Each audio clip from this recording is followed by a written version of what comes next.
राधे राधे महाराज जी। महाराज जी, हमें मनुष्य योनि कई जन्मों के बाद मिलती है, तो क्या पशु पक्षी की योनि में किए गए कार्य भी हमारा प्रारब्ध बनते हैं महाराज जी? ऐसे भी नहीं, जब जब हम मनुष्य योनि प्राप्ति की कोई पहली बार थोड़ी प्राप्ति किए हैं, तो पूरे जीवन में जो कर्म हुए हैं शुभ अशुभ, उन्हीं के परिणाम रूप पशु पक्षी की योनियां मिलती हैं। पशु पक्षी योनियों में कोई नया कर्म नहीं होता, नया कर्म केवल मनुष्य शरीर से होता है। यहाँ तक कि देव योनि में भी नया कर्म नहीं होता, केवल मनुष्य योनि। 83,99,999 योनियों में केवल मनुष्य योनि 84 लाख की जो पूर्ति करती है, यही एक नया कर्म कर सकती है, और कोई योनि नहीं कर सकती। जितनी भी योनियां हैं सब कर्म भोग योनियां हैं, और ये कर्म कमाने का अवसर ना, इसीलिए कहा जाता है होश में रहो, गंदे कर्म मत कमाओ, अच्छे कर्म करो, बुरे कर्मों का त्याग कर दो। सबको शराब पीना छोड़ देना चाहिए, मांस खाना छोड़ देना चाहिए, द्वैत कीड़ा जुआ खेलना छोड़ देना चाहिए, पर स्त्री गमन छोड़ देना चाहिए, इसी से चोरी छोड़ देना चाहिए। अगर ये आचरण छोड़ दिए तो बढ़िया तुम्हारा जीवन हो गया, बढ़िया मंगल में जीवन हो गया। नहीं, प्रथम बार नहीं मिली, लाखों करोड़ों अरबों बार हो चुकी है, लाखों करोड़ों अरबों बार हो चुकी। प्रथम बार तो जब सृष्टि रची गई थी तब होते, अब तो न जाने कितने कल्प व्यतीत हो गए। जी सुधा जी, राधे राधे महाराज जी। महाराज जी, आप कह रहे हैं कि आपके माता पिता का दोनों का स्वर्गवास हो गया है, बट महाराज जी ये उनसे बहुत लगाव करते हैं, तो बार बार उनकी याद में उनको भोग अर्पित करते हैं, तो कहीं और यहाँ कुछ भी अगर उनको अर्पण करते हैं, उनको याद करते हैं, तो ऐसे में उनकी यात्रा में कोई विघ्न तो नहीं मैं डाल रही, या मेरा कोई आप भगवान मानकर कीजिए, भगवान मानकर कीजिए कि आपके माता पिता साक्षात भगवान हैं, तो वो सब कुछ भगवान को प्राप्त होगा और भगवान से उनको प्राप्त हो जाएगा। जो भी सेवा करती हैं, जो भी भगवत आचरण करती हैं, वो सब भगवान को समर्पित कीजिए। भगवान को समर्पित करने से भावना है आपके माता पिता के मंगल की, उससे उनका मंगल हो जाएगा। ऐसा कीजिए, जो भी कार्य कीजिए वो माता पिता को भगवान मानकर कीजिए। हाँ, अब ठीक है, अच्छा है। अभिनव भटनागर जी, श्री हरिवंश। राधे राधे महाराज जी। महाराज जी, ये शरीर ग्रस्त धर्म में कर्तव्य कर्म का पालन कर रहा है। महाराज जी, क्या वृंदावन में रहकर खुशी मन से रिक्शा चलाकर इस शरीर के पत्नी या बच्चों का पालन पोषण करना, या भगवान कहीं वृंदावन के बाहर खूब पैसे कमाते हुए कर्तव्य कर्म करना, दोनों में महाराज जी क्या उचित रहेगा? वृंदावन में टमटम चलाना या बाहर? ये तो आपको देखना पड़ेगा कि आप संतुष्ट किसमें हैं। वृंदावन में रिक्शा चला करके या पोछा लगाकर, झाड़ू लगाकर, लेबरी करके, कैसे भी हम धाम वास कर रहे हैं, ये तो बहुत बड़ी उत्तम बात हुई है। बड़े भाग्यशाली लोग ऐसा विचार करते हैं और ऐसा जीवन में कर पाते हैं। पर यदि ऐसा नहीं है तो हम भगवान के हैं, अंदर से भगवान के भाव में भरकर हम कहीं भी देश विदेश जहाँ भी रहें, अर्थ कमा रहे हैं धर्मपूर्वक, और अपने परिवार का पोषण कर रहे हैं और नाम जप कर रहे हैं और भगवान के आश्रित हैं, वही गति मिलेगी जो वृंदावन में वास करने से मिलती है। पर वो सर्वोत्तम भाव किसका प्रश्न है? सर्वोत्तम भाव तो यही है जो आपने पहला रखा। लेकिन यदि ऐसा संभव नहीं है तो उत्तम बात है कि हम जहाँ भी रहें धन कमाएं, धर्मपूर्वक परिवार का पोषण करें और भगवान का नाम जप करें और भगवान के आश्रित रहें, तो आश्रित को वही गति प्राप्त होती है जो धाम में वास करता है। एक ने धाम का आश्रय ले लिया और एक धाम वास कर रहा है। तो धाम के आश्रय वाला चिंतन जोर का करता है धाम का, और नाम जप करता है, भगवान से विनय करता है कि मैं तो संसार में हूँ, धाम वास नहीं कर रहा, ये उसको अभाव अनुभव में आता है, इसलिए वो दैन्य रहता है, तो उसका जल्दी काम बन जाता है।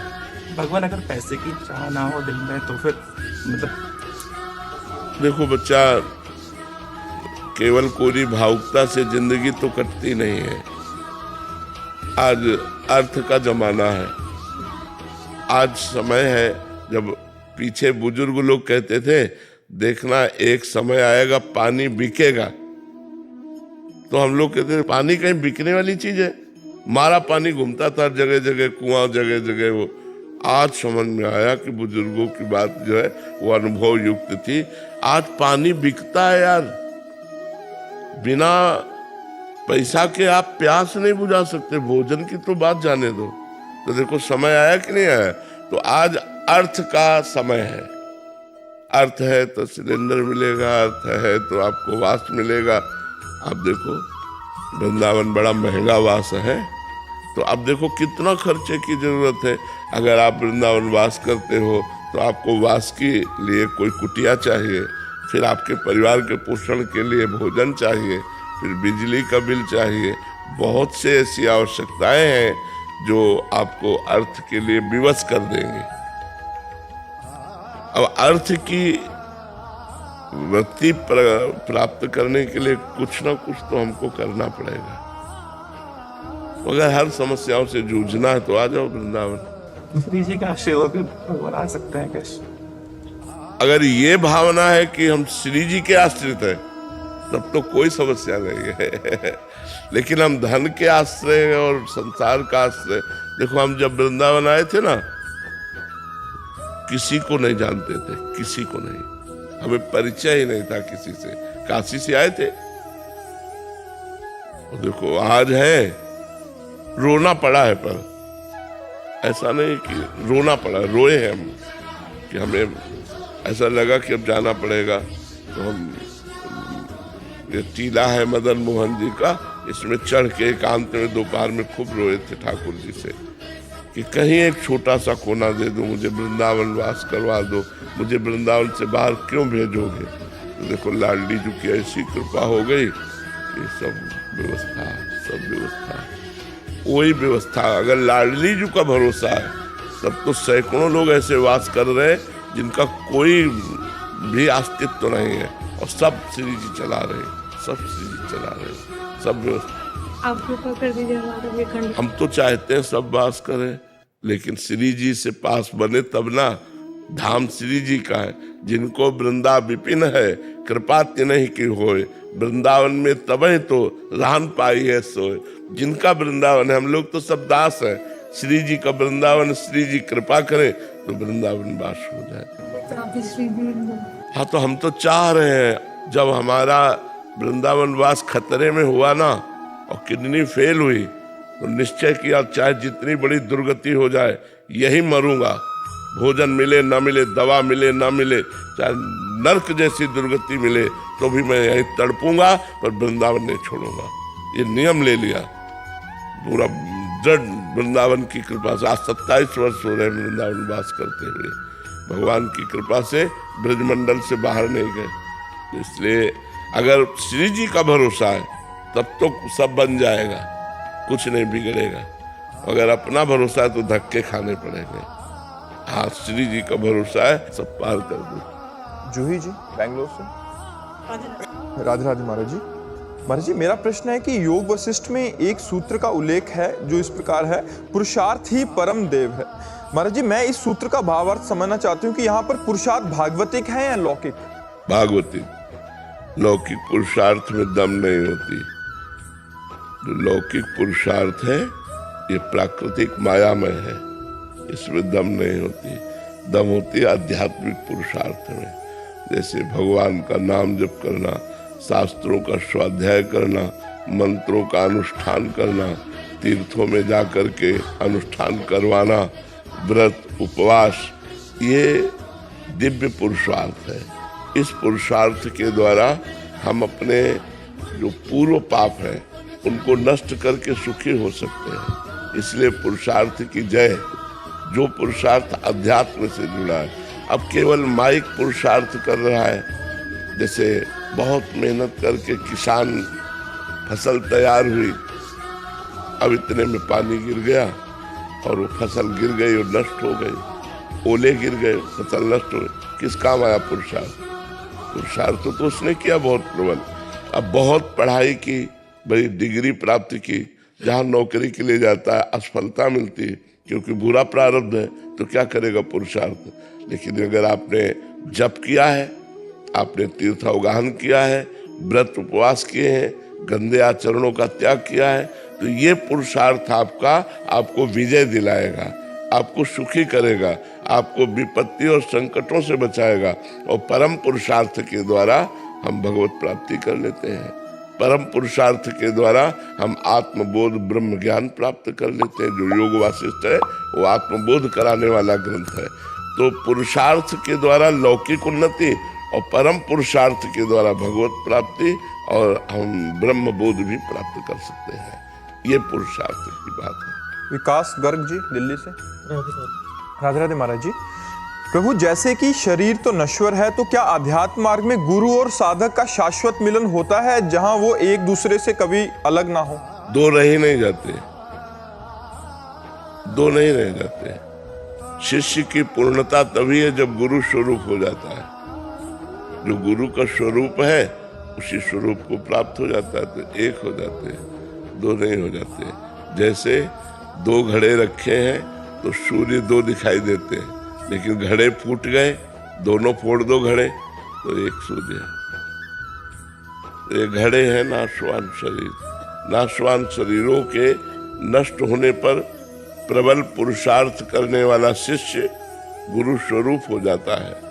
जो गुरु का स्वरूप वही शिष्य का स्वरूप, तभी वो पूर्ण सिद्धता मानी जाती है, तभी वो पूर्ण सिद्धावस्था मानी जाती है, जब गुरु और शिष्य अभेद हो गए, भेद दृष्टि खत्म हो गई। वही तत्व है। ये जो नानात्व दिखाई दे रहा है शरीरों के कारण दिखाई दे रहा है। जैसे 1 करोड़ घड़े रखे हैं तो 1 करोड़ सूर्य दिखाई दे रहे हैं, लेकिन सूर्य तो एक ही है। घड़ों के कारण वो उसका प्रतिबिंब दिखाई देता है। ऐसे ही आत्मा तो एक है, वो अनेक जो दिखाई दे रही वो शरीरों के कारण दिखाई दे रही। तो जब हम शरीराभिमान त्याग करके भागवतिक साधना करके अपने स्वरूप में आते, तो जो गुरु वही शिष्य, जो गुरु वही शिष्य, दो नहीं रह जाते, एक ही हो जाते। मनोज कुमार जी मेरठ से। राधा वल्लभ श्री हरिवंश महाराज जी। महाराज जी, प्रभु ने सृष्टि रचना की और इस सृष्टि में श्रेष्ठतम मनुष्य को बनाया और मनुष्य को ही विवेकमान बनाया। सद्गुरुदेव भगवान, मेरा प्रश्न है कि मन के द्वारा किए गए कर्मों का दंड उस जीवात्मा को क्यों भोगना पड़ता है, जो उस जीवात्मा ने किया ही नहीं? ये कृत्य तो मन के द्वारा किया गया है, ये तो सारा दोष मन का है, और मन के द्वारा किया गया कर्म का भोग उस जीवात्मा को क्यों भोगना पड़ता है? युद्ध सेना करती है और विजय किसकी होती है? राजा की होती है ना। सेना को मुकुट नहीं पहनाया जाता, राजा की जय बोली जाती है। अच्छा, हार सेना की हुई तो बंदी कौन बनाया जाता है? राजा। तो आत्मा राजा है और उसकी सेना है मन और इंद्रियां। ये अगर माया से हार जाती है तो बंदी बना लिया जाएगा। और पुनरपि जननम पुनरपि मरणम पुनरपि जननी जठरे शयनम, इस अजन्मा आत्मा को बार बार जन्म लेना पड़ेगा और मरना पड़ेगा। अगर इसने अपनी सेना को अधीन कर लिया और सेना ने माया पर विजय प्राप्त कर ली, बात सेना की है। इंद्रियां और मन यदि परमात्माकार हो गए तो आत्मा मुक्त हो गई। इंद्रियां और मन विषयाकार हो गए तो आत्मा बंधन को प्राप्त हो गई। समझ रहे हो ना। अक्रिय होने पर भी, अर्थात आत्मा में कोई क्रिया ना होने पर भी, अजन्मा होने पर भी, निर्विकार होने पर भी, वो तदात्म भाव इंद्रिय और मन में होने के कारण उस आत्मा को इंद्रिय और मन के किए हुए शुभ अशुभ कर्मों को भोगना होता है। अगर वो इन इंद्रिय और मन पर विजय प्राप्त कर ले, इंद्रियों को अपने अधीन कर ले, मन को अपने अधीन कर ले, तो वही आत्मा निर्विकार है ऐसा बोध हो जाएगा। निर्विकार थी, निर्विकार है, निर्विकार रहेगा। आत्मा कभी विकार को प्राप्त होती ही नहीं है। पर जैसे सेना हारने पर राजा की हार हो जाती है, सेना जीतने पर राजा की जीत हो जाती है, ऐसे इंद्रिय और मन के विषयाकार होने पर आत्मा का बंधन है, इंद्रिय और मन भगवदाकार होने पर आत्मा का मोक्ष है। माया पर विजय प्राप्त कर ले इंद्रिय और मन तो आत्मबोध प्राप्त हो गया। वो जीवन मुक्त मोक्ष कहा जाता है। जीवन मुक्त, बंधन और मोक्ष दोनों कहा जाता है ना।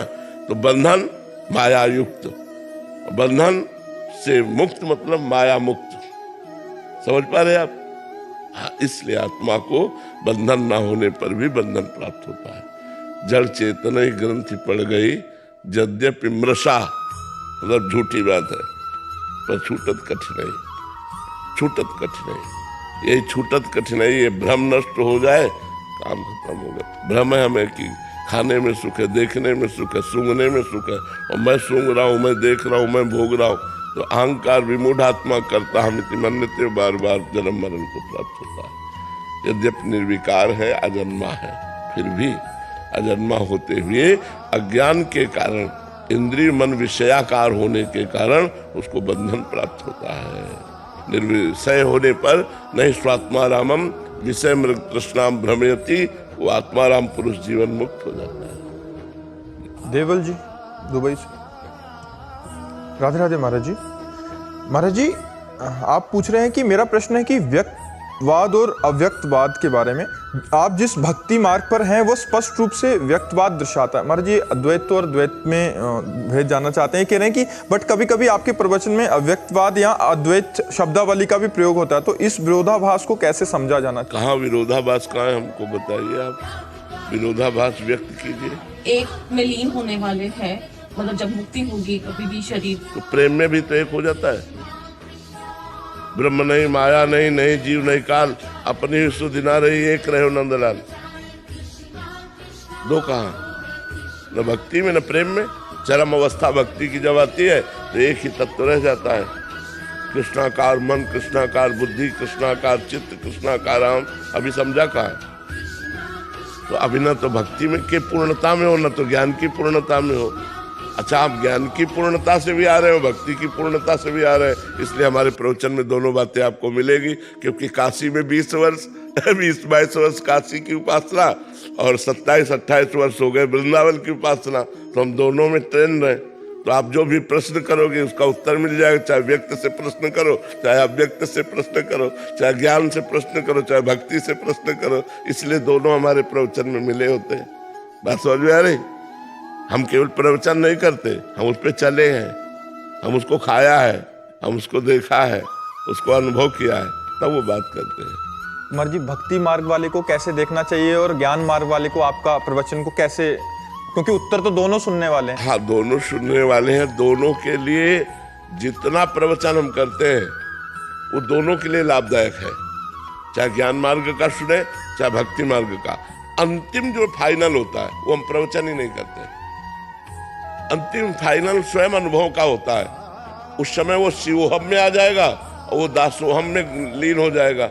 ये प्रवचन का विषय नहीं है, ये स्थिति है। लेकिन साधन काल दोनों का समान, जैसे दोनों ब्रह्मचर्य, दोनों जितेंद्रिय, दोनों मनोनिग्रही, दोनों भगवदाकार चिंतन करने वाले, भगवत चिंतन, वो प्रणव का चिंतन करे, तुम राम का चिंतन करो। वो ओम चिंतन करेगा, तुम कृष्ण का चिंतन करो। कृष्ण कृष्ण कृष्ण, दोनों का मार्ग एक ही है। लक्ष्य भेद हो जाता है। लक्ष्य में भेद ये हो जाता है कि वो भेद दृष्टि से भगवान की तन्मयता में मैं को भूल जाता है, और वो अभेद दृष्टि से सबको मैं में समेट कर मैं की स्मृति में तन्मय हो जाता है। मैं ब्रह्म हूँ, अहम ब्रह्मास्मि, मैं ब्रह्म हूँ। अंतःकरण की वृत्ति उसकी उदय हो जाती है, मैं ब्रह्म हूँ, और वो अंतःकरण की मैं दास हूँ, हम। और फिर ये दोनों वृत्तियां लय हो जाती है। उसके केवल इष्ट रह गया, वो केवल आत्म स्वरूप में स्थित रह गया। मैं ब्रह्म हूँ, ये भी बात गई, केवल स्वयं ब्रह्म, अनुभूत ब्रह्माकार वृत्ति। अब वो प्रवचन का विषय नहीं होती, वो स्थिति होती है। आपके उत्तर क्योंकि सामने वाले को देख के होते हैं, वो ज्ञान मार्ग का प्रतीक है, तो कुछ उत्तर ज्ञान परक होते हैं, कुछ भक्ति परक होते हैं। तो भक्ति परक जो उत्तर हो गया, तो ज्ञान मार्ग के उसको कैसे सुनना? हाँ, ज्ञान मार्ग में भगवान शंकराचार्य जी ने कहा है, आत्मानुसंधान के लिए भक्ति रेव करियसी। अगर भक्ति की जाए तो आत्मबोध बहुत जल्दी प्राप्त हो जाए, और आत्मबोध प्राप्त करने के लिए अगर वो भक्ति नहीं करता है तो आत्मबोध प्राप्ति में बहुत समय लगेगा। स्वयं सनक सनंदन सनातन सनत कुमार हर समय हरिशरणम जपते रहते हैं। बिना भक्ति के आत्मबोध शुद्ध होना बड़ा कठिन है। ज्ञान का पंथ कृपाण के धारा परत खगेश लगे नहीं बारा। केवल ज्ञान की बातें कर लेना बात अलग है। जिस समय काम वेदना जागृत होती है ना, भूख जागृत होती है ना, प्यास जागृत होती है ना, इंद्रियों की मांग होती है ना, उस समय बावरा बना देती बड़े बड़े साधकों को, औरों की। तो वही कोई शुद्ध गुरु कृपा पात्र भगवत कृपा पात्र ही इस माया पर विजय प्राप्त करके आत्मबोध या भगवत प्रेम को प्राप्त होता है। बीच के सब अभी डगमग डगमग है, बैलेंस बना के चल रहे हैं, भोग भी भोग रहे हैं और भक्ति भी कर रहे हैं, लेकिन ऐसे रंग नहीं आता। बैलेंस बनाने से रंग नहीं आता, एक रकील खींच दी जाती है। जैसे लक्ष्मण रेखा खींच गए थे ना कि इसको लांघना मत, बस वो साधु की या भक्त की या वैष्णव की या साधक की जब लक्ष्मण रेखा खिंच जाएगी ऐसे, अब जीवन भर भोग नहीं भोगना, वो निकल जाता है। बहुत कठिन मार्ग है, कोई खिलवाड़ समझते हो।